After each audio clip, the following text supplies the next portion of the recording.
Hey everybody, welcome to tonight's late night happy hour here on ESPN Los Angeles. I'm Brian Kamenetzky on the left side. I was actually given a note, Andy. Why do you guys constantly change sides? And the answer is because I never remember what it was like last night, and I'm constantly pressing buttons. We should all be happy this thing even Who goes gave you out. that note? Bergman. Oh, Bergman. Jeez, It's not a Bergman. terrible note, actually. Wait, the other note that I should say is like put the bottom third up of the people who are paying the Yeah, money. now There that we is a go. good That's a note. good note. That's a great legit. note. Where are you with that, Bergman? I mean, the note that I Where's would the note give that you, says make sure you're paying off the sponsor? That's a real note. the note that I would give before we obviously give a formal and proper introduction to Oliver Maroney is it might not even be necessary to say who's who because our squares are labeled. No, they're not. They should be. Not for the people who are watching. Really? Only on our screens are they Oh, labeled. we got to work on that. Yeah, That feels like a glitch. No, That feels like it a is- glitch. Right, but that's why he gave the note Okay. for people to be able to tell us apart. But anyway, Okay, joining all right. us from the middle, hi Lily. Joining us from the middle is Oliver Maroney. If you're a basketball fan, you know him. He's written for Basketball Insiders, for Slam. He was with the Big Three, and now he's writing for Heavy.com. Oliver, how are you? Doing well, doing well. Well as you can do through a pandemic and being quarantined in your house for gosh knows how long now. It's been 4 years. I actually checked the calendar 4 years. earlier today. Okay, there we go. Feels like Hey, how is your pandemic going? I mean, it's interesting. I've found some new hobbies. I think it's been a breath of fresh air for me personally, to an extent. About a month ago, I kind of, I think I'd say it's been rough, just because it's been too long at this point. Feels like we need to get What's the back. perfect length for a quarantine Yes. in your mind? Like, what's the just right? It was a long-term vacation, I felt like. Now, you're stuck inside your house. For me, we had just purchased a house when the quarantine started. So I was in a different position than many people in like moving stuff in, putting stuff in places, organizing stuff. It was actually quite fun. I enjoyed it because it was like, you're in this new house, you get to put things up and figure out where things go. But now I'm in the house. I've been in here for a long time. I've got a 2-year-old and a 5-year-old. So quarantine for me is it's on overload at this point. I'm done. I would say I- I would say nothing feels better than moving into a new place right at the start of the collapse of the global economy. Like that to me feels like just perfect timing. We've actually done the same. My wife and I moved. I don't know if you rent your place, if you bought it. Congratulations if it's the latter. But we moved and. From our old place to new place, rent goes up. It's LA, whatever. We're like, you know what? I think we'll be okay. And then, of course, the entire global economy. Like, you're just not prepared for that. Like, you probably live like we do, very carefully. You work in media. You can never be totally sure about anything. Kind of careful about stuff. I didn't see this one coming. Maybe I should have. I don't know. I had maybe a week or two warning. I didn't really know too much. I think actually, I don't know if you guys know Ben Golliver, but Ben Golliver Yeah, sure. was the one. He texted me. He's like, "Hey man, this thing is coming," and I'm like, "What?" And I didn't at that time. I had no idea what was. He's like, "This thing in China, like they're talking about it. This is a big deal." And he was like one of the first person to put it on my radar. I was pretty concerned about this pretty early on, just Good for because I was. I mean, I just had. I'm not going to say that I thought it was going to reach this level, like specifically where we are in mid-July, but I was very concerned from the outset, just because it seemed like nobody had a handle on this. I mean, and not just our country, just China in the outset, and then you saw how quickly this thing went through Italy, and even as it still seemed like there was some type of buffer between the Atlantic Ocean and us, I was just like, man, this seems like it's going to get pretty hairy. Like I was nervous, even like I had friends who were telling me, I think you're worrying a little too much. Like some family telling me we're worrying a little too much. I'm like, I don't know, man. This seems bad. It was bad. No, it's been bad. I mean, like, look at this. I can't believe what's going on. I'm still I can believe it at this point. I can believe it. Right. I mean, at this point, if you like can't believe it, Oliver, the problem is you. Yeah, absolutely. But at some point, yeah, I don't know where it took a turn for the worse, but it felt like it really moved quickly. There was like a 2 to 4 week period where it was like, okay, this is a thing, to, okay, we need to shut everything down. This is crazy. People are dying right and left. And yeah, go ahead. I was going to say, part of, I think, for me, what drove it home, and Brian witnessed this because we were going to the same games. Like the last week to like week and a half before the NBA shut down, and like right after the NBA shut down, Rudy Gobert, in 3 hours or something, Rudy Gobert tests positive, Tom Hanks tests positive, Rita Wilson. And all of a sudden we see like the world start increasingly just shut down. But the last week or so leading up to that, Brian and I are at Staples Center all the time for all these Laker games. And we've started to reach this point where we're getting separated off from NBA players. We're going to practices or, post games, and we're basically separated from players by this pen almost. And in the meantime, though, you start becoming conscious of, okay, we're separated from them, yet we're still all mixed with each other. And then when you're inside Staples Center, you're like, there's 20 to 25,000 people in this ventilation-free space, everybody's shoulder to shoulder. Like, what are we doing? Like really, what the hell are we doing? There was a moment where it became a little uncomfortable. I think everybody was in that boat. Yeah. As I've said a lot, like I always kept. There's that episode of The Simpsons where Mr. Burns basically starts devolving into Howard Hughes, like the germphobe era urine collecting Howard Hughes, and he starts seeing Smithers as just this big human germ. And that's the way I started seeing everybody inside Staples Center, in the media area. Like, I went out of my way to make sure I was eating in my cubicle. Like, I didn't want to be around anyone. Like, it felt gross. Yeah, I mean, I think there reached a point for me, too, where my kid is high risk. So he's 2-year-old, and he has asthma, a couple other things. So it reached a point to me where I'm just like, I'm not going anywhere. Like, just not going to touch anything. I'm not going to do anything. I'm not going to go outside of my house until I can feel comfortable doing so. And I think as we learned more, we kind of figured out, okay, you wear a mask or you wear gloves, you put the hand sanitizer on before and after, change your clothes. We take many precautions. I mean, today, actually, I got a haircut for the first time in like 6 months. And you're excited to do this show? Not this show in particular, but in general, my wife was like, "You need a haircut." And I'm like, "Yeah, I know," and she's been telling me for like a month, but I've been skeptical to go. Finally, like the local barber shop basically does one person at a time in, and then they sanitize the place, and one person in again. So they're like taking all precautions.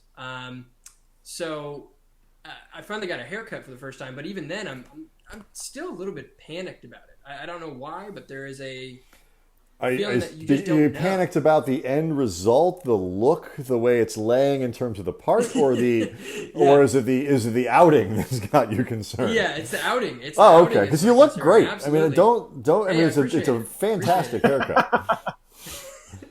I know I did a good job, but I think, like I said, I think anytime I go out now, I question: is this worth it? Is this and like I said, I'm in a different situation than many people. I understand young people my age that are not in the high risk area going out, not wearing masks, doing whatever they want.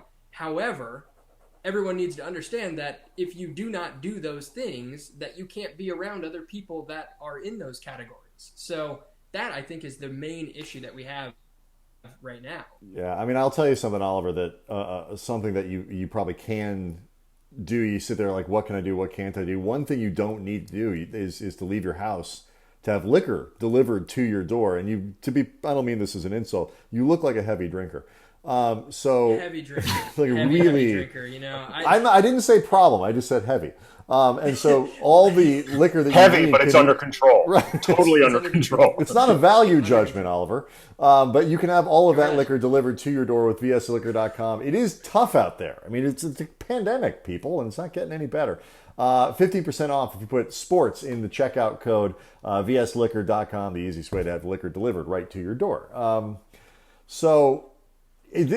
What's great too is like I have reached a point now where I desperately, for weeks, I said I don't want to go to the Orlando bubble. I don't want to be in the Orlando bubble, and now I desperately want to be in the Orlando bubble. I've decided the Orlando bubble is the safest place in America, and I want to go there now. The safest place where you can see other human beings. Like I can move out to a camp, encampment in Idaho and not see it, but I want to go. I want to be in the bubble. It's the safest place in America. I mean, they've got it figured out. I'm with you. I'm with you 100%. I actually think, I think Taylor Rooks. I don't know if you know Taylor Rooks. Yeah, but Taylor Rooks pointed out today how these players feel like they're more than ever able to do whatever they want. They can go out on this campus without having fears of fans coming from right and left, people bothering them, taking photos. And it's a great point. They're in their own little vacation bubble, in a sense, and they're around people that are like-minded. Granted, yes, their families aren't there with them. And, okay, I guess we can listen to the arguments about the food service the first few days, but I'm going to be real here. That's like better food than like 95% of what anybody eats in the United States right now. Oh, yeah. Well, and also that was the room quarantine food. And, they had to do this just super sterile, super, the safest ways possible, on this mass scale. But we've seen now, like now that they're free to roam about, the food's good. Like a couple days, a couple days ago, PJ Tucker posted this. I think it was like an Instagram video or something. He was eating like a lobster tail and this cowboy cut ribeye that could have served 7, and like all the trimmings, all that. Like they're doing great. We had one of those Zoom conferences today with Frank Vogel and a couple players, and I asked Quinn Cook, have you gotten used to this yet? And he said, absolutely. They've been down there about a week, and he said he thinks of his room now as his home, and he doesn't call it room like that movie. Like if any of them start just referring to their room as room, then we have a problem. But until that happens, it's fine. It's too long. Well, also, at that point, they've been there too long. It's more restrictive than what's been let on. That's true. They were calling it room. But like I think, and it's great too that they're actually, it seems like Oliver starting to get used to this and starting to, I think, enjoy it more than they anticipated it. Because, I mean, you want to see them just as human beings enjoying themselves and, not having their mental health taxed too much. But the more they actually enjoy it, the less likely anybody is to do things that could potentially violate the bubble. Like, and violate the whole purpose of having this bubble. Yeah, I think the Disney campus really helps this, right? I mean, they have so many different things that they could offer to them. I heard the amusement park thing potentially opening up to some players and things like that. But, like, just in general, them being able to golf, them being able to go fishing, them being able to be in their own little space. And I know a lot of people have reckoned it to, like, AAU basketball. It's like AAU basketball on, like, super steroids. Like, I know AAU basketball for most kids is traveling with your parents, getting food wherever you can, this and that, and going kind of on the cheap in a sense, unless you're playing at an elite AAU team.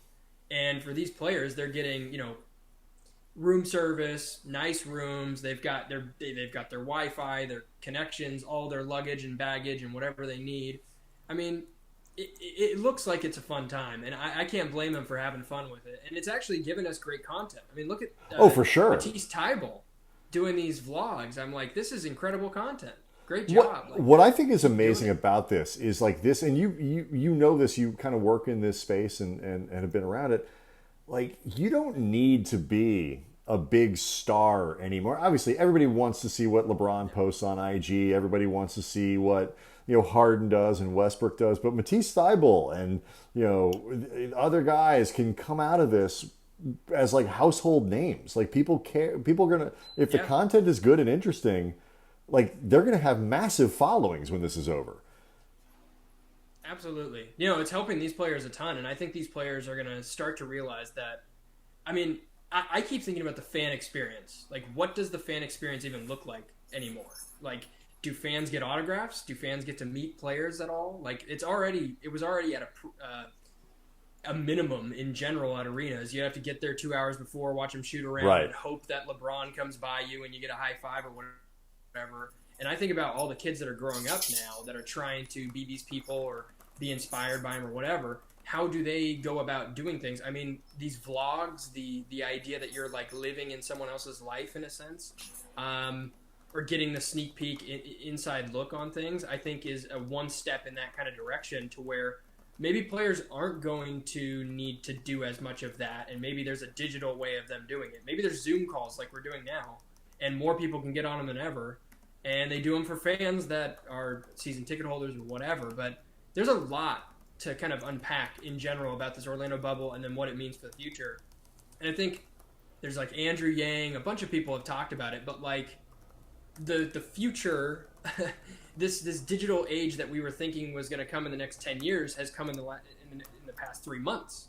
And Right. so, kind of what that looks like for sports, I think is really unique and interesting to talk about as well. I mean, Myers Leonard has so far become one of the breakout social media stars of the bubble. And, he's a solid role player, but I mean, like, Myers Leonard is not typically somebody that, NBA fans, casual or otherwise, tune in to find out, what he's up to lately.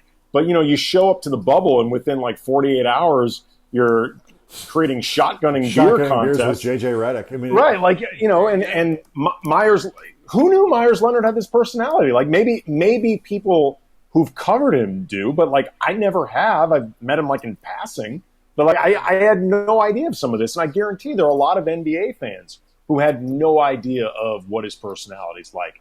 And that's great for him. And again, it reflects him hopefully enjoying himself and these other guys enjoying themselves.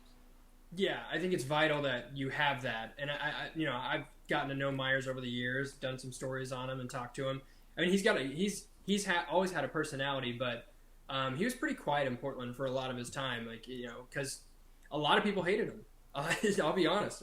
Fans hated him because he was drafted high and didn't live up to the expectations. And I don't know if anybody really knows that, he was basically like close to homeless when he was a kid and stuff. So, I think I did not know that. No, idea. Actually, there's some really interesting backstory. He basically, from like second or third grade on, I believe, had a surrogate family kind of adopt him going forward. So, I think there's a lot to unpack with Myers, with any of these players. But I think what's cool is, like you said, seeing these role guys, not necessarily the superstars, getting shine on kind of what they do or how they're good at shotgunning beers or playing video games or whatever they're good at, and seeing people enjoy it and seeing people have fun with it. Well, I two things about that. First of all, Myers Leonard, I've never seen an athlete his voice sounds like it comes from that body, and that like more than Myers Leonard. He sounds exactly like he should, which nobody in this world does. It's very rare to actually meet somebody who has that. But what you're talking about is it's interesting. You just you make these assumptions that big tall white guy named Myers Leonard. It's like that you just don't expect that background. Like we have. Well, Myers Leonard could easily have been from a prep school. Like that's a very prep school name, Myers Leonard. Like, and we just make assumptions like you that assume he's athletes. The fourth. You assume he's Myers Leonard the fourth of the Leonard estate. Right. Oh, I mean, the Martha's Vineyard Leonards. Sure. Right. It's just how it sounds. Like that's what the name sounds like. Andy and I had this experience with Kwame Brown when he was with the Lakers, covering him. Not that he played great. That's not what I mean. But I have never met a person to that point where my image of what they were, as an athlete, as a person, as a guy in the locker room, was so far off from who the guy actually was. I expected somebody petulant, not that bright, all these other things, just because of what you read and the way that Michael Jordan destroyed him in Washington. He gets to LA, he's very thoughtful. He's a great interview, really smart guy. Didn't play great, good at some things, not so much at others. But that's a totally separate thing. Like in your experience, like who are those guys? Like you've really been around a lot of players. Yeah, I would put Myers in that category for sure. Myers has always been someone who's just really unique and interesting, has insightful just in general. He talked about going through like a journal and every day like waking up and kind of writing down his thoughts on things and why he wasn't performing or why he was performing or what he needed to change or how he needed to improve. And like seeing him now, it's just like a complete different person. But he's always been really, really interesting. And I think he's always been a good guy to just look at. I mean, there's just a lot of good guys, but other guys that I would talk about, I mean, Mike Conley's a great one. Mike Conley is he's a great guy. Personable, just a great dude, like super down to earth, really nice. Always asks like, how's your family? Just like guys, the people that stand out to me are the guys that ask about you just as much as they're caring about what they're doing on the basketball floor, guys who like have a genuine interest in like whatever, maybe not me, but just in general, like people.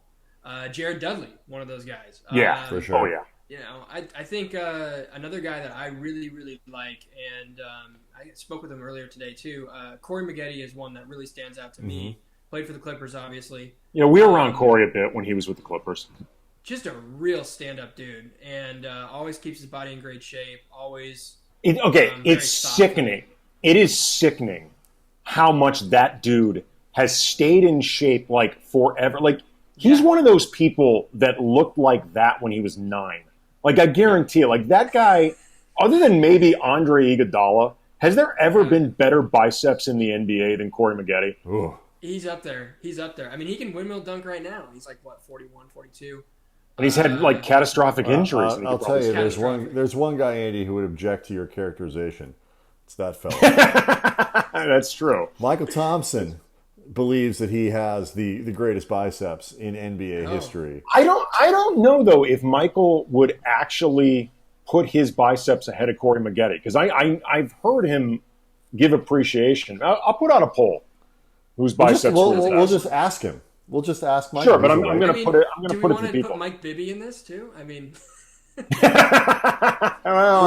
So wait a minute. If we do the poll, I'm joking. If we do the poll, though, so what is it? It's Corey Maggette, Andre Iguodala, prime Michael Thompson, or other. Yeah, I'll go other. I'm sure there's some other people. I'm going to put this up right now at Cam Brothers. There's some Mike Bibby. There's some Mike Bibby ones that are going to come up. I have a little more suspicions. those kind of came out of nowhere, man.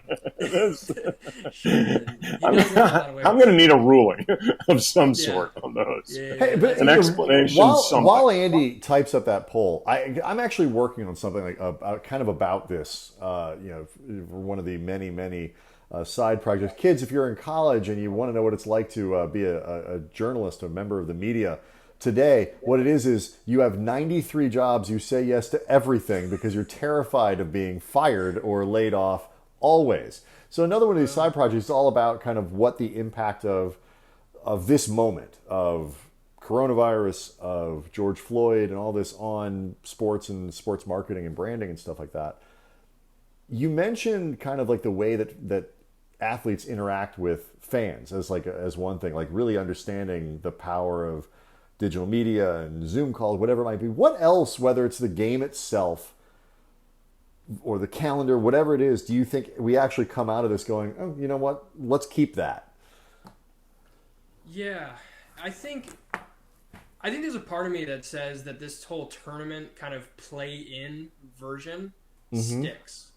I think that's going to catch a lot of eyeballs. I think it's going to make some noise. I think given the playoff race, given the standings, given the teams that are in there right now, you look at those, like the combination of all that together, and I think it's one that is going to end up being one of the talking points after this is all said and done, whoever wins. And I think that should be probably the one thing that I would say it would be focused on most, is just that planned tournament style, however that is, whether it's, take the, let's see, top 6 in each conference. I know this sounds crazy. Take top 6 in each conference next season, and the best 4 teams with records go. You almost get that conference realignment in a sense that people have been talking about for ages, where the West is just way better than the East overall. So you may have 3 West teams and 1 East team, but however they format it, I just think a play-in tournament of some style would do the NBA some good and could change up some things. I know there's a lot of, basketball fans that want to keep it the way it is, and I just don't think that is the way things are going to go. I think if people watch this play-in tournament, however this unfolds, and they see Zion Williamson against CJ and Dame, or they see Ja against Dame or whatever, and you're watching these guys go head-to-head for playoff spots, it's a win. And it's going to happen every year. You're going to have these teams on the outside looking in that deserve a shot and should get one. Well, honestly. but this year, do you have any concern? Like this year, in the Western Conference at least, none of the teams that are there are garbage. I mean, like San Antonio's not great, Absolutely. but they're always intriguing because it's San Antonio, and we're just, is this the year? Phoenix. Okay, that they shouldn't be. Phoenix has no business being Phoenix there. is- Whether Phoenix from a is so- competitive for a competitive playing well. standpoint. Oliver. No, I'm Oliver. giving him credit. But No need. From a health, Okay. from a pure health standpoint, you don't want to bring in like that team and all the surrounding staff. Like just from a practicality standpoint. Andy and I have written about, in one form or another for The Athletic about like what the 8 seed, all these different combinations, and I don't think San Antonio's good. Nobody ever talks about them. But even Sacramento, if they could keep guys on the floor or inside the bubble and just avoid Postmates, that's kind of an intriguing team with Hield and Fox and all those guys. And, I am dying to see New Orleans play the Lakers. Memphis is a really exciting series. And if you get Portland there, it's Dame Lillard in the fourth quarter. Like Portland went to the Western Conference Finals last year. Like, that's not a bad team. Dame.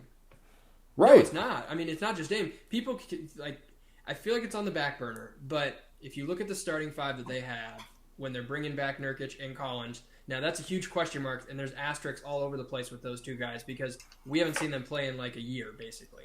Right. So who knows how they come back. But if they return at like, let's say 90 to 95% of who they were, you've got a pretty solid starting five with a guy like Simons, a couple other pieces off the bench that could do some damage. Now, I don't know how far they go. I don't know if they, Charles Barkley's out here saying that they're gonna beat the Lakers, which is, sorry, but that seems like a very tall task. I think. But I guarantee the Lakers wouldn't want to play him. The Lakers would prefer not to play that team because if nothing else, Portland could make it interesting. I don't think they'd win. In the playoffs. They've had experience. They've played in it way too many times at this point. First round, second round outs. You talk about Western Conference Finals last year. They've got experience. It's just a matter of, like I said, I think for them it's, does Nurkic come back the way that they expect him to? Does Collins come back the way they expect him to? And if so, how does that look on the floor and how does that fit in? And there's a lot of question marks. You look at, do they beat the Lakers? I respectfully disagree with Chuck here, but that's a really good 8 seed. I mean, we're talking about the 8 seed. Borderline disrespectfully disagree. But that's the thing. It's like it doesn't have to be a deal where it's like they got to push it like that. We're talking about a 1-8. That is almost never the kind of intriguing series that you'd be talking about if that's what it is. And I don't think of there are 3 or 4 teams. I don't think the Memphis beats the Lakers. I don't think they win 2 games, but. Jackson and Ja and that's a fun team to watch. Oh, so much fun. Getting up and down the floor, the storylines around New Orleans would be spectacular, and just like what Zion, assuming he comes back and quarantines and all that, what he did to his body during the layoff, like who on earth wouldn't want to see that? Yeah. I mean, I'm excited. I'm more excited about any team. If there's any team I'm more as excited about or more than your typical Lakers, Bucks, just seeing how they come together and seeing how they play, would be the Pelicans. And I love the way. Give me Lakers, Pelicans. Yeah, I give a lot of credit to David Griffin. I give a lot of credit to that organization. Also Lakers, Pelicans. Come on, they made the trade. You've got Lonzo and Ingram, Hart. It's just. That's kind of like that. 2020. Let's just be honest. 2020 owes us Lakers Pelicans.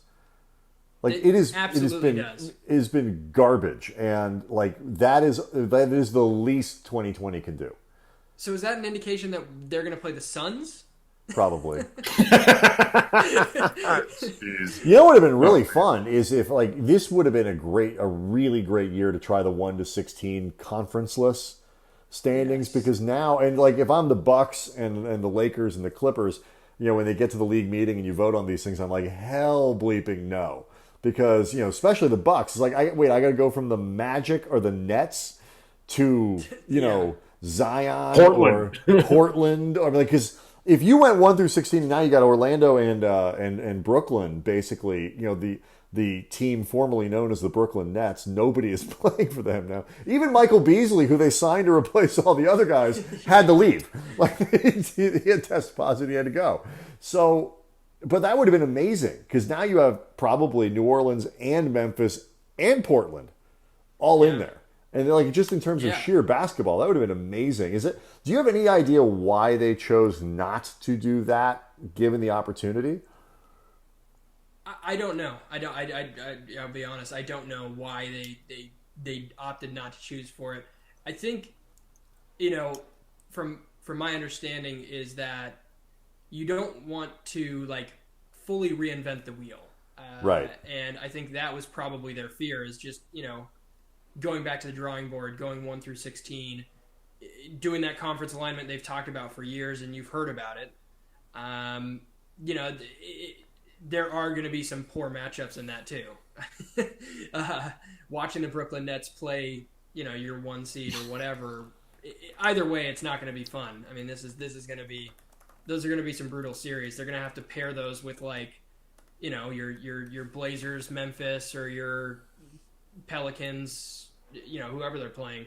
Honestly, like the bottom 3 teams between the Magic, the Nets, and the Wizards, none of them have any chance whatsoever as the 7 or 8 seed. They should actually be able to assemble like the best squad, like the best whatever squad, and make that the 7 seed of those 3 teams. Then Actually, like you the know what? second best That is a fascinating. for the 8th team. How good if you? Because if it doesn't matter, they're not going to actually win. No, so just but make it the best basketball. If you made a team like if you made like the equivalent of like the G League Select team to participate in this tournament, and you took all the teams that didn't qualify and made a team out of those, you could draft the best player. How good would that team be? Like you could make a good team out of it. Like, would they win the title? Okay. Would that team win the title? Rephrase. I'm not sure I understand. If you took all the teams that didn't make the tournament, like all of them. So okay, just the teams that are delete home. 8, all the delete 8 teams, right? Okay. Yeah. And made one team out of that. Could that team win a title? Let me take a look at who's out. Really quickly. I'm doing the same thing. So that gives you the Knicks, Are we considering the Bulls. No, the Wizards are there. The Wizards are there. Yeah, I know the Wizards are there, but we were discussing the Wizards and the Nets. They shouldn't be there, but they're there, so Sure, they don't count. they're It's there. only Okay. in the East. You got the Hornets, Bulls, Hawks. Knicks, Pistons, Hawks, and Cavs. So Oh, Hornets, actually, I Bulls. would absolutely take them to win the title. There's no way because we're talking about the Warriors too, right?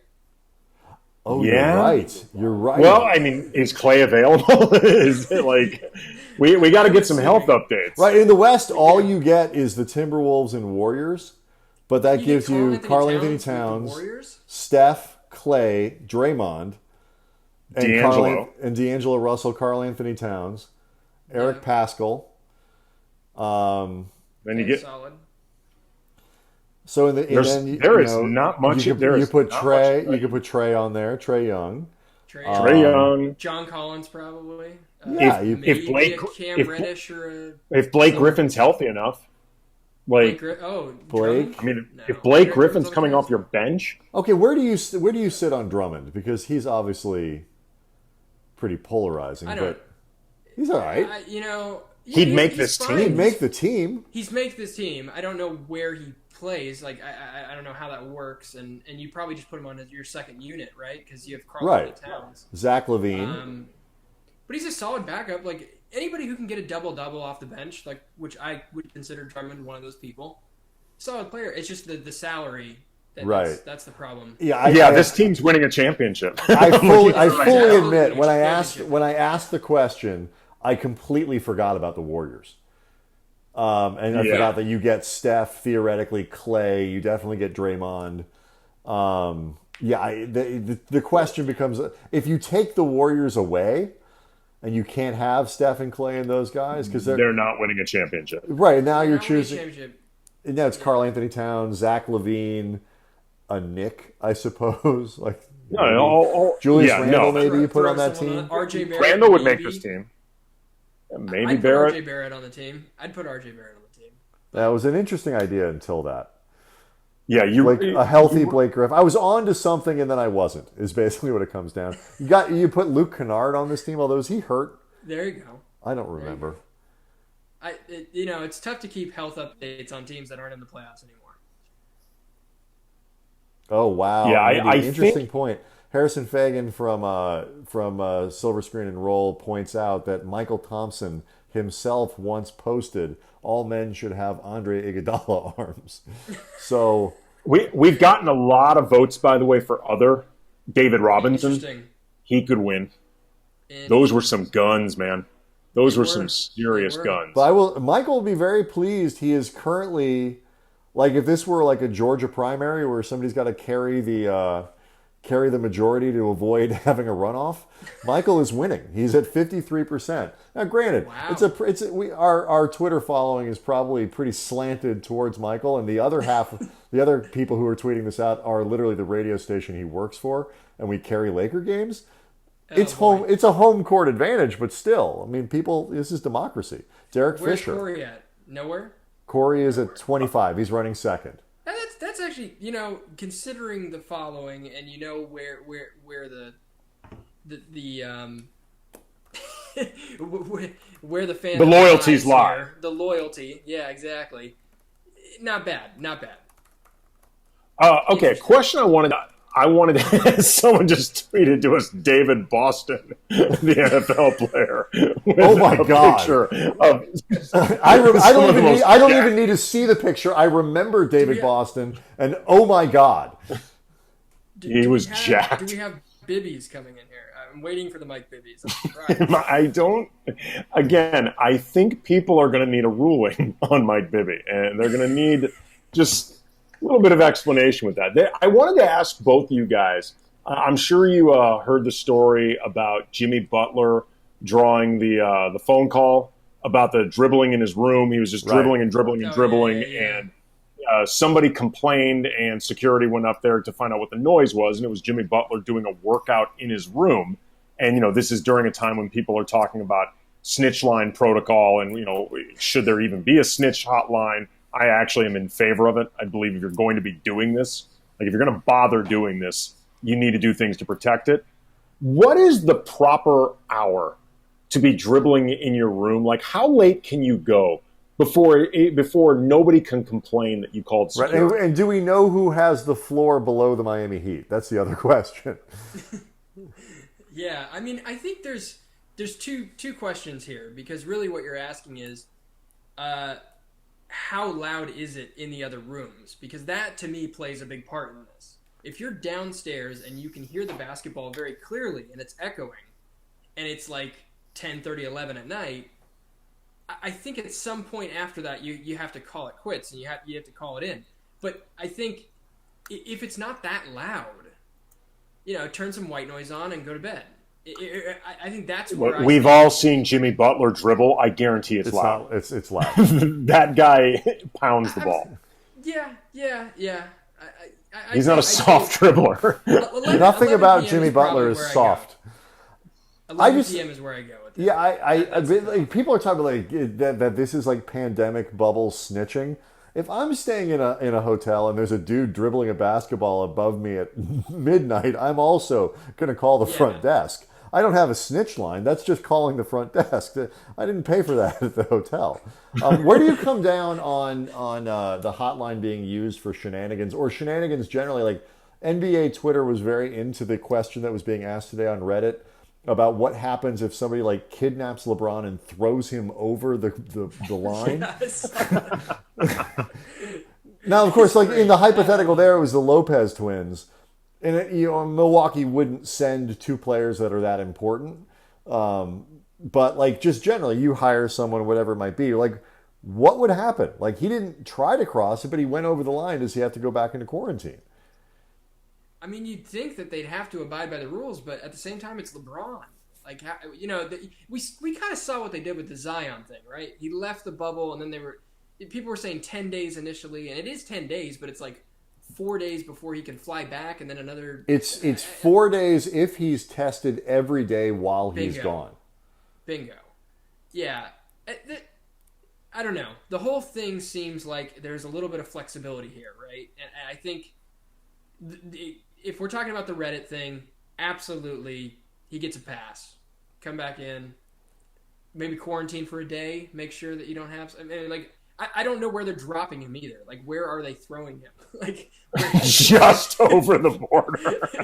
Just over the border. I mean, is it like a painted yellow line? Like, how do we even know? Like, this happens all the time where in countries, like, people accidentally cross borders for nations and don't realize it. Because it's not the entire Disney property that's part of the NBA bubble. Like, there are people staying at, like, Art of Animation or Pop Century or something. Like, there are people there. They just aren't going to come in contact with the NBA people. And by the way, referencing what you said before, the Lopez brothers breaking into the park is not the park opening. That's not the same thing. But like, how do they know exactly where the line is? That's a great question. I would love to see what that looks like. You know, you would think they would have do those rings, the rings that they have, do those track where they're going? I may ask, maybe there's media availability tomorrow. I may ask this question. Like, that's a good question. How do you know? Like, is there a line? Is there a sign? Like, what if you're taking a walk or riding your bike or something, and you're off-roading and you end up passing the line? If that ring lets you know, if it can be designed to let you know that you're within 6 feet of somebody, they should be able to design something to let you know, like, you're within 2 feet of the border. Like, something like, like you wear a second ring that lets you know. And if you buzz enough, you know something's wrong. Like, if you're just continually buzzing, something you're doing that is incorrect. Yep. No, absolutely. You have to figure that out. As a player, they have to know, right? You can't just be walking around aimlessly not knowing where the border is. Well, it's obviously not like right next to your hotel. There's some wiggle, but it's not like in John Wick. Like, you can't fight once you get onto the grounds of the Continental. You can't fight there anymore. Like, but that's a pretty clear line. You're inside a hotel. I don't. They have to have gates. I'm thinking there's like a main gate or something. I don't know. We ask. You're guessing it's clear, like very, very clearly marked. Like, like common sense. I mean, Rashawn Holmes, for example, you're saying he probably should have recognized, like, okay, I'm going beyond where I'm supposed to, even if just a little bit. I still haven't seen it, and I apologize if this is like out there. Do we know how far out he went? Like, where did they? He wasn't like. Did they find him in St. Petersburg? Where was he? No, it didn't sound like it was that far, right? I mean, he was getting a Postmates order. Like, how far could he have possibly walked? I don't know. Yeah, I mean, otherwise, if you're going to walk so far, you might as well just go to the restaurant you're ordering from. I mean, if you've taken that long of a walk, might as well just do the whole thing. Yeah, that was questionable to me. We need to dig into that. That's I tell you what, if Rashawn Holmes, though, was interested in liquor delivery, he certainly wouldn't have had to cross the quarantine bubble. He could have just had the stuff delivered right to him. And the best way to do that, I don't know if it's vsliquor.com in this case, because it's very far away, but yeah, we don't want to write checks that VS Liquor can't cash. I don't not know that the VS Liquor is the best way to do it. Maybe they have a hookup down there. I'm not sure. But had they decided to bubble in LA, best way to get your liquor delivered to your door if you're Rashawn Holmes or anyone else inside the NBA quarantine Los Angeles bubble is with vsliquor.com. 15% off if you put sports in the checkout there. Oliver, when you do your podcast, the Positionless podcast, are your ad reads as professional as these? It's just seamless. I don't mix them artistic. In. No, not seamless. No, I have a problem trying to mix them into things. I usually just do like pre-roll and then cut the podcast at some point where it's a good stopping point.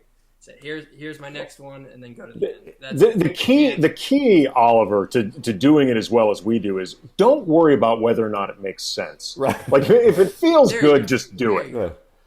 Don't worry about We're whether talking or about not. this now. Andy and I would have more extra promo. Yeah, So Andy and I would have it's thrived in the era where you just stopped your show in the middle and did a Geritol read. Like There you go. we would have been very good in that. Like that was our spot. JC this, Freeborn, by the way, on Twitter suggests Ben Wallace for the That's a solid biceps. one. Oh, That's a that real is solid one. excellent. That is a That's great. a good one. That's a good I feel like this is the type of thing. This is a major sports rabbit hole. It's actually better, I think, better than because there are a ton of guys who had great biceps. You don't have to be like Kwame Brown had great biceps. Like you don't necessarily have to be a great player to have great biceps. Who had the worst? Who had the worst arms in basketball? They all played for the Celtics in the '80s, but who are the worst arms I mean, in basketball Kevin Durant history? has to be up there rookie year, right? Yeah. I don't want to trash him, but infamous stories. BI his rookie year. BI was BI. No, there was some definition there though a little bit. They were just really skinny. They were. I was not impressed. I'm not going to lie. I didn't say I was impressed, but I'm just saying they were better than Kevin McHale's arms. Yeah, I mean, it doesn't help. McHale's arms look like mom's. It doesn't help to be that pasty. Like it really, if you've got tank top and arms like that, and you're constantly out there in a tank top and very little else against really defined people, it makes it look that much worse. I mean, look at Brian Scalabrine or someone like that. Scal, yeah. I'll be honest with you, guys on the Lakers right now. I don't see Jared Dudley, answering the question, "Where is the gun show?" Excuse me, Mr. Dudley, which way is the beach? Oh, that way. That's not happening. Rondo, when he was with the Celtics, he was skinny. He didn't. Yeah, but he was shredded. He's kind of shredded. No, now he is. Now he is. But early on in his career, I don't recall him being that. His biceps being that. I don't know. It's hard for me to. Robert Parrish, not great. Yeah, Robert. Yeah. If memory serves, I'm telling you, Larry Bird. I don't know how that team won anything. So something I landed on something kind of interesting. I was going through because Oliver, worked with the Big Three, and there was a little bit that we might have asked about, and I started going through just who's recently played and refreshing my memory. I got reminded that Coutinho Mobley played last year as a literal graybeard. He's almost 45 years old. He was selected in the '98 draft, which included Dirk, the now muscled Mike Bibby, Paul Pierce, Bonzi Wells, Michael Olowokandi, and Vince Carter, who just retired from the NBA. What a draft class. Actually. Yes, but that's nuts. But that he'd still be playing basketball. Until then, I remembered that Mahmoud Abdul Rauf played last year. He's 51 years old. Here are some of the people in his draft class. Let's evaluate their biceps. Again, Mahmoud Abdul Rauf. Mahmoud is playing. actually in amazing shape. Yes, I'm sure. I I know. don't think I've ever seen a 51-year-old in that good of shape. Here are some of the people in his draft class. Again, reminding he played in the Big Three last year. Derek Coleman, Get the bleep out. Wow. number 1 overall pick that year.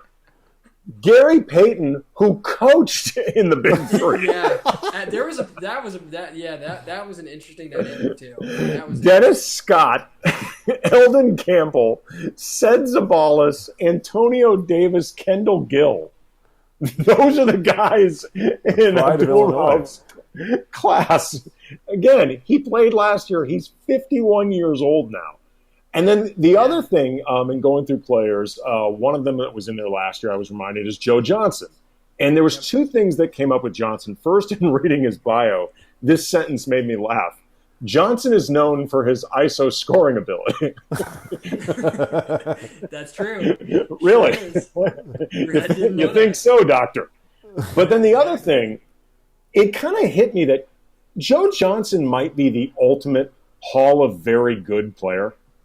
Like when you think about like the classic Hall of Very Good, he's a 7-time All-Star. 6 of them were in a row. 1 All-NBA. He's like top 50 all time in like probably 5-6 categories. A lot of them having to do with longevity. Right. And according to Basketball Reference, his Hall of Fame chances are 50.6%. So it's a coin flip. Is right in the middle. Wow. I was about to look that up. Is Joe Johnson a Hall of Famer? I'd say yes, because when I watched him play, I felt like there was probably... I specifically remember one season, I can't remember what year it was, where I felt like he was like MVP, like almost there. For about half of a season, I think. Maybe almost 3/4 of the season. When he's playing with the Hawks, it was the Josh Smith, him, Al Horford. I'm just trying to remember what year it was. But he was carrying that team, and he was hitting big shots, big moments. It's tough. That's a really tough one, though, because he just didn't win enough to be like, hey, that's got the big to a conference thing. finals like 2 times or something. Like, but how many of those All-Star, because I think this is a big deal, how many of those All-Star teams was he elected to, voted on by fans? Probably not. I don't know many. I mean, he made 6 in a row. He made 6 in a row. Really damn good for like 3 or 4 years. He was really good. I just remember like 3 or 4 years, and then this 1 to 2 year stretch where he was just like I regarded him as like a top 5 NBA guy. Like just. But you understand why I asked the question, right? Because like, absolutely. If you get on, how you get on, kind of makes a difference, and so. God, I wish I knew, but like my initial response is no. But then you mentioned 50 right in the middle, and 7 All-Star teams, including 6 in a row, and 11 billion points. And I'm somebody who believes in like longevity. That should count. How many seasons in the NBA? 17, I think. 17, yeah. Yeah, that's a long time. I mean, he was like Joe. There was a period where Joe Johnson, I think, was a legit underrated player. Like, because he played on these teams that, like you were saying, Oliver, were not great. Like, they were fine, but he was never really on a great team. He left Phoenix right before the 7 seconds or less thing really blew up. And remember too, like the 1 year that he played with Steve Nash, he literally broke his face like during the playoffs. He had like a fractured face. And it was like the beginning of those Suns teams catching really bad luck for 3 or 4 years in the playoffs. But, like, he was a really, really good player. Like, I'm looking, 2008, he averaged almost 22 points, almost 6 assists, and 4.5 rebounds per game. I think that like, may have that's been, good. Yeah. Yeah, there was a couple seasons there where I was just like, man, this guy... Like, the Hawks wouldn't be anywhere sniffing the playoffs without this guy. Like, I considered him, like I said, top 5 NBA guy for, like, 2 or 3 seasons. I just can't remember what specific seasons they were because that whole Hawks team, like, from, 06 or 07 to, like, 13, 14 probably, something like that. It's all a blur. Like, I can't even remember which one. The first round outs are all I remember from those teams. Are you from Atlanta? No. Oh, okay. I just like the team. I really like Joe. Like those seasons, I really like Joe Johnson. I thought he was, like you were talking about, very underrated. Just did a lot more than people gave him credit for. Had a team around him that wasn't that great. I mean, when you look at it, Josh Smith was, the second piece probably on that team. Al Horford was kind of the unsung hero, obviously. But, I look at those teams. It's like Joe carried them for a lot of that. So I don't know. It's tough though. I understand both sides. I completely understand both sides. This is not Dwight Howard a Hall of Famer? God, because to me that's of course he is. It's a no-brainer. Yeah. I mean, it is bizarre. There are people who ask about Carmelo Anthony. Is Carmelo Anthony a Hall? Of course he's a Hall of Famer. He's like one of the transcendent scorers of any generation. Yeah, I understand he's a little disappointing, like, as a defender. But, like, yes, he's a Hall of Famer, you morons. And so's Dwight. Yeah. He's weird and he has snakes and and all kinds of stuff. But he's if he retired after before he joined the Lakers, he's a Hall of Famer. 100%. I did an article on Dwight Howard. Is he a Hall of Famer or not? And I asked like 30 different people. I think Ramona Shelburne was one of the people I asked, and I want to say it was about 60-40. Like 60% of people said yes. Oh, expose those people, those cowards. Call them out, Oliver. From like 2 years ago. Yeah, Mike Rapp was one of them. So I mean, take it for what it is. It's Michael Rappaport. But I'm not counting that. No, I'm just don't count it. No, he's not a Hall of Famer. Okay. I'm not counting that. But there are some legitimate people in there that mention. What were the arguments against him?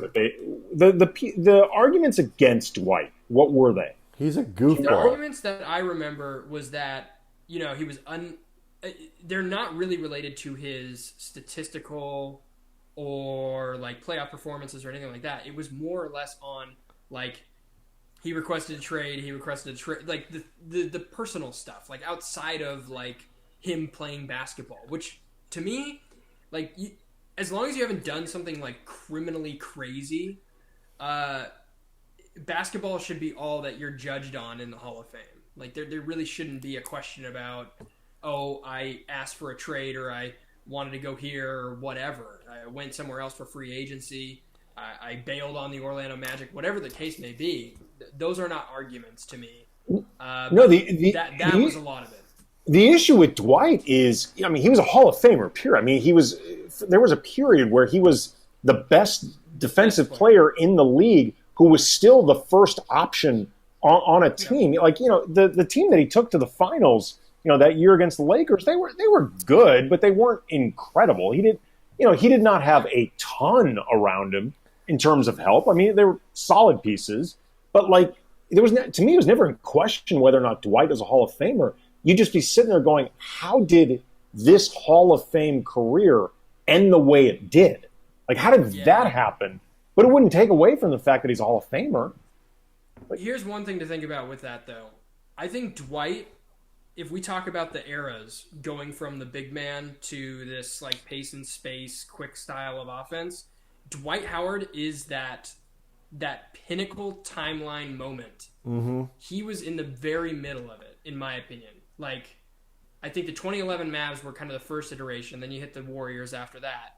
And that's basically when Dwight Howard's like best season was. Like 2010, 2009, something along those lines.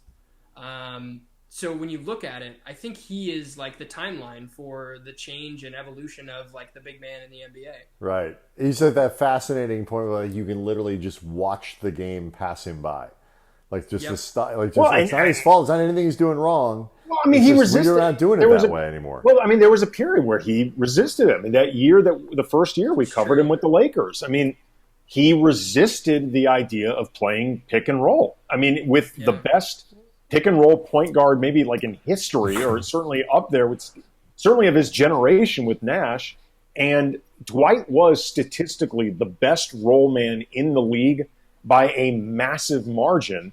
And, even taking into account whatever back issues he was still dealing with and frankly didn't get enough credit for trying to play through that. I mean, Brian and I both thought that and said that in the moment that he wasn't getting enough credit for it.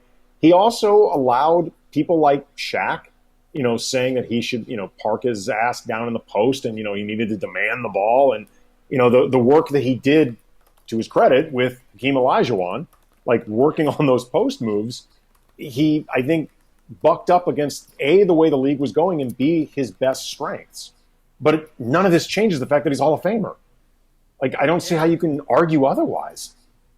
No, absolutely. I'm actually going back to this article because it was in 2017 that I wrote this. And Rex Chapman, shockingly enough, was one of the people who said that he is not a Hall of Famer. The most positive guy on the planet?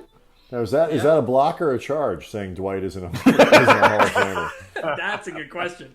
It says, by the time he's done, his numbers may be good enough. He locked down the paint at an all-world level for several years, but that said, he also appears to not care about winning.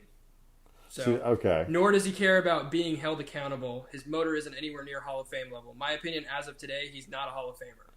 But here's the thing: like, even if you like all of those things are true, if you still do all the things that he did, like, you're a Hall of Famer. Like, you might look at it and be like, God, that guy could have been the greatest of all time.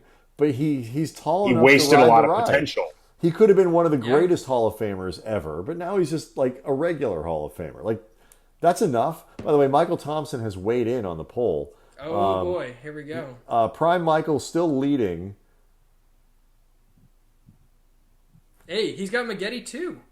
Yeah, but it's going. David Robinson. Yeah, he commented on David Robinson. Who'd you vote for? But he said David Robinson, the perfect arms. He was armed, baby. Oh, Michael. Pure MT. A national treasure, man. International. Yeah. Smartest thing America ever did was to let him in and just make him a citizen. Absolutely. Michael Thompson's rankings are David Robinson 1, Maggette 2, Ben Wallace 3, Iguodala 4, 5, Michael Thompson. That's the order of the best arms in NBA That's history. Very honest. Oh, wow, and Nate Thurman too. So Nate Thurman belongs in there too. Nate Thurman was yoked. Yeah. Here's the thing, Oliver. Have you met Michael before? Have you interacted with him? Not much. No. What? No. I know. I've covered Clay for a little while, but not him. No. Well, first of all, I think Clay has more personality than sometimes people realize. Like, it comes out a lot when he's in China, and he's sort of like low key funny. But Michael is much more of an extrovert than Clay ever will be. Like, Michael is a serious character. Like, I mean, he's like a character's character. But in terms of the honesty you were talking about with the biceps ranking himself fifth, Michael is such a body enthusiast that I don't think he could bring himself to lie and put himself ahead of somebody who truly deserves it. Like, this is something Michael really cares about. It's very important to Michael. Yeah, this is why we keep a picture. This is why we keep a picture of him at all times, available, that we can put that up whenever we need it. We love Michael that much. Just a reminder. We love him that much. There you go. Michael is absolutely. We also have a picture of Andy's dog, if we ever need that again. We wanted to ask before Brandon Ingram, Andy's dog. Brandon Ingram's hair is Andy's so dog, amazing now. Brandon Ingram, Andy's dog. Are you guys sad? Are you guys? I'm curious. I'm really curious. Are you guys sad or disappointed that those guys couldn't be on this Lakers team? There's a part of me, yes, absolutely, yes.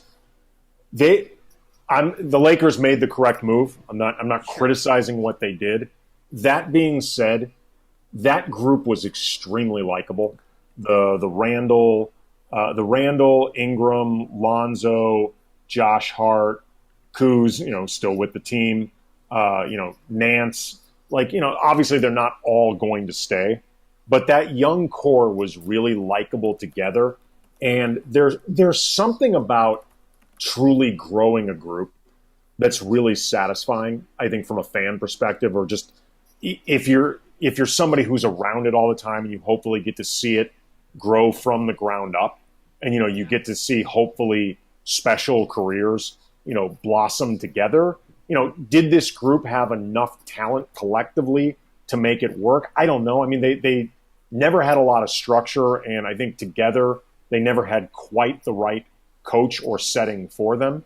And and LeBron arrived clearly not sold on the group, and I think quickly de-invested himself, or disinvested, whatever the word would be, from it. And it was very clear at last year's trade deadline that he wanted any or all of them moved for AD. I think could not have been more transparent about it. Michael is now tweeting out the famous photo of Michael Thompson with his biceps. About to go scuba diving, I believe, or free swimming or diving of some port. He's got flippers, and he's on the dock. And I got to say, the guns, they're impressive. Man. They are good. You see him now, Oliver, right? Those are good. Yep. Those are that. Hey, you know what? That's it's impressive. I believe he literally carries that photo with him. He does in his wallet. And he keeps that in his wallet. But Oliver, to answer your question, and also BI, I was a big BI fan and still am. I think Brandon Ingram. I love BI. Yeah. And liked him since he was a rookie, and I was like, people who are they're bagging on his stats, they're not watching him play. Because if you watched Ingram play day in and day out, which we did, you would see like 4 or 5 times a game he would do something where you go, okay, he's only 18. He shouldn't recognize that he's supposed to do that. And he was always this incremental improver. And the reason that I felt like this year, okay, this is a true breakout for him, is it was the first year that he came out of the gate hot. Because usually he starts slow and builds into it. But like, yeah, I think it would. There's something that would have been more satisfying in a way if that group had really grown together. The flip side is the odds of any of them becoming as good as Anthony Davis, is low because Anthony Davis is that good. And if you have LeBron on your team at this particular stage in his career, there's no point to doing it unless you're going to try to maximize it. Davis maximizes it more. But yeah, there is a part of me that would love to have seen the Earth 2 version of the Lakers where they keep the majority of that core together. Because I really liked them. I really found them enjoyable to cover and to be around. I liked them a lot. I have to say, the internet is generally speaking, just a cesspool of horridness. But this is one of the things it's good for. There is literally now a very vibrant conversation going on right now on Twitter about NBA biceps, including a former player talking about the biceps of other players that he played with or against. And this is spectacular. This is one of my favorite things that I've ever seen. People are now, this is becoming like a thing. People are talking about it. Like, you'll be able to catch up. And like, Oliver, you're being kind enough to actually focus on what we're doing here. I'm trying. Yeah, but this has become a discussion. And I am in love with what's happening here.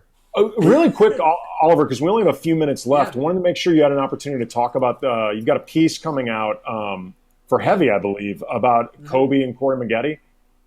Yeah, so Corey, just a great dude, first of all. I know we talked about him earlier about the biceps and whatnot, but just a really, really nice guy, super down to earth. Got a chance to speak with him on multiple occasions, and finally, he tore his Achilles 2 seasons ago, prepping for the Big Three. His first game in the Big Three, actually, so 3 seasons ago, 2017. And he tore his Achilles, and basically, like, that same day, him and Kobe, if people don't know, they shared agents. Rob Pelinka was one of their agents. And so they have, like, a relationship previous, throughout their NBA careers. And so I got a chance to sit down with Corey and just chat with him about, his relationship with Kobe and specifically on this injury. Because, as we know, Kobe went through the exact same injury, tore his Achilles, and came back and was able to play, which is astonishing at his age. Well, Corey did the exact same thing and then ended up winning the Big Three championship, became the MVP. And for Corey, a lot of people in LA know this. Corey was like successful at every place he went in his, not in the NBA, but I mean before that. He got the NBA and he made the playoffs like once. So for him to like tear his ACL and come back, I was like, how do you do this? And he's like, well, I give a lot of credit to Kobe. Kobe was the one who reached out to him, gave him actually Baron Spados, some of his like science, Kobe's guys basically that worked on his legs and helped him get through his Achilles. He sent him out to Corey, kind of connected him, went through the whole motions. Kobe and Corey kind of stayed in contact, did text back and forth about going through the Achilles. And then when Corey finally won the championship in the Big Three, Kobe texted him like in the locker room as they won it and was like, "Congrats, bro," or something like that. And there's a quote actually in the story. He's like, "Congrats, bro. Glad you finally got one because your ass wasn't going to get one in the NBA." And there's just this nice. There's this competitive friendship that they have that's just really unique and interesting. And anyways, the story comes out tomorrow, and hopefully people read it and enjoy it. But I thought it was very. We'll make sure to plug it. Make sure to tweet it out tomorrow.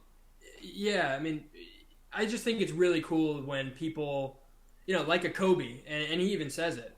A guy like Kobe who has 20 million other things going on, has the time of day to, right after he tears his Achilles, to shoot him a text, send him his dude, fly him out, help Corey through the process. and for him to be able to just chat about it openly and be like, look, this was how it all went down, and kind of how he approached it. And so anyways, yeah, it was a really fun story. It's super unique, and I think one thing that stands out to me is every player that you talk to about Kobe, he did things that nobody talks about, like that just outside the lines, reached out to guys, and they don't mention it, and then you find out years later that he did this and this for him. So I think that's cool. What really cool, really special, and something that I think is really unique. All right, so we'll keep an eye out for that. Oliver, thanks so much for coming on, man. We really appreciate it. Check out his work on heavy.com, the Positionless podcast. I love saying this. You can find it wherever you find your podcasts.